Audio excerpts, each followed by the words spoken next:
Et toi, que veux-tu apercevoir dans ton miroir?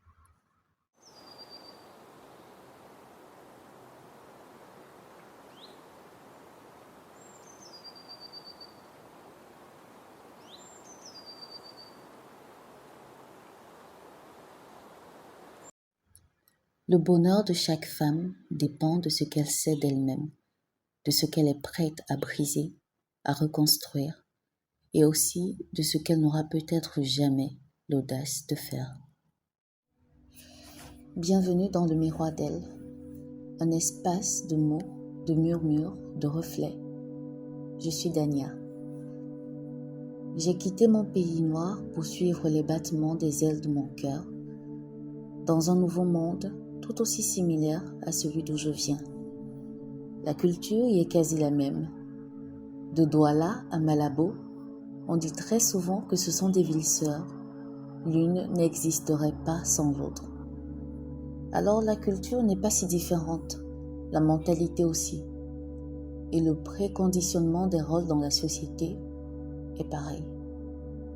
Au fil des jours, je me suis souvent demandé à quoi ressemble le bonheur féminin dans cette mini-société. Et plus encore, à quoi ressemble le bonheur féminin en Afrique aujourd'hui. J'ai même eu envie de faire un truc faux.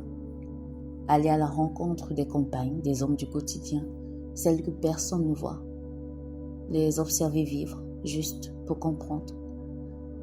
Mais je pense que j'ai un début de réponse.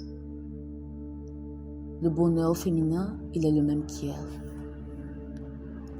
La seule différence, c'est qu'aujourd'hui, il est drapé à la mode, selon son temps, son époque.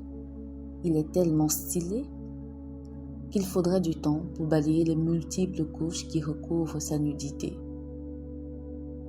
La vérité, c'est que le bonheur au féminin n'a pas de définition universelle. Il ne se trouve dans aucun dictionnaire. Le bonheur féminin dépend de la taille du miroir devant lequel chaque femme se tient, et surtout de ce qu'elle veut y apercevoir.